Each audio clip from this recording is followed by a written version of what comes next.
شما برنامه اخباری رادیو زودی رو تماشا دارید. درآمد بانک‌های تاجیکستان در یک سال آخر 11% افزوده به زیاده از 1 میلیارد سومونی رسیده است.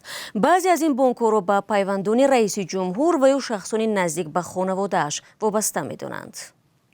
همکار ما کیومر سیاتو این مطلب رو در سامانه آزادی گذاشت و حالا با ما در استودیو است. کیومر سلام. آیا معلوم است که چرا درآمدها افزودند؟ تشکر شهلا. پیش از نشر خبر ما البته با چند کارشناس اقتصادی هم صحبت داشتیم در این باره. یکی از آنها که در گذشته تجربه کار در یکی از بانک‌های تاجیکستان را دارد به ما گفت که در شرایطی که درآمد عائله‌ها، شرکت‌های خرد و میانه و تاجران در تاجیکستان افزایش چشمگیر نداشت، یک باره افزودن 11% افزودن این فایده بانک‌ها سوال برانگیز به نظر می‌رسد. ولی در هر صورت او بالا رفتن قرب سومانی در برابر دلار و کم نشدن بهره یا فایز قرض بانک‌ها را از سبب‌های احتمالی زیاد شدن فایده بانک‌ها در کشور دانست. همچنین افزایش قرب روبل را دلیل پیش آورد. این پولی است که مهاجران از روسیه میفرستند و بانک‌های تاجیکستان با قرب رسمی عوض کرده به مردم میدهند.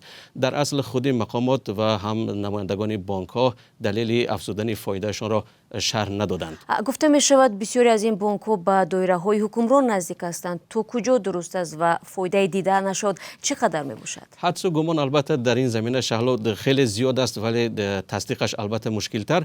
بیاید با استفاده از معلومات خودی بانک‌ها و هم منبع‌های باز در اینترنت یک رده‌بندی می‌کنیم. بنا به اموری که در سامانه بانک ملی تاجیکستان استفاده است و رادیو آزادی هم آن را روز 12 مارس دید، دوشنبه سیتی بانک یک بازیگر نسبتاً جوان در بازار مالی تاجیکستان سال گذشته تقریبا 150 میلیون سومانی فایده گرفته است. قسم زیادی سهمیه‌های این بانک به اویستا گروپ یا اویستا گروه تعلق دارد. این گروهی است که در سال 2016 هم تأسیس یافته است، ولی تا امروز بخش‌های زیادی تجارت را در کشور زیر دست دارد.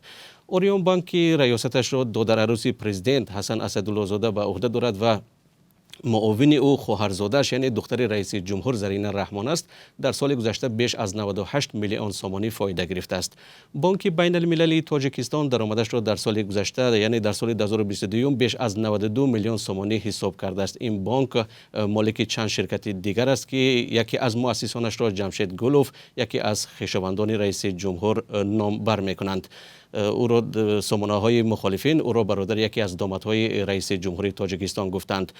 کامرس بانک تاجیکستان میگوید که در سال گذشته بیش از 43 میلیون سومانی سود یعنی که فایده برداشت. به معلومات فهرست یگانه دولتی شخصان حقوقی در تاجیکستان، شرکت فراز که به شمس‌الله صاحبوف یکی از دامادهای پرزیدنت پیوند میدهند مالک کامرس بانک تاجیکستان است.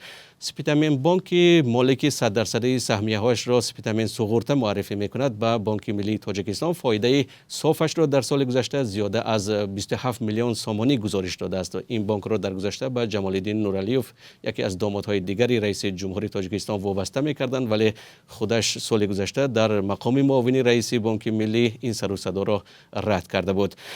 شهلا من فکر میکنم روی خط زیاد است، نامبر کردنش هم فرصت زیاد میگیرد. بیاید بهترش بیننده ها را به سامانه رادیو آزادی دعوت میکنیم تا در آنجا مقاله را ببینند و پرتر با معلومات آشنا شوند. بله درست است. تشکر کیومرس برای صحبت و تنها علاوه میکنیم که در تاجیکستان 15 بانک فعال است. در 7 سال اخیر کمش 4 بانک مفلس شده است.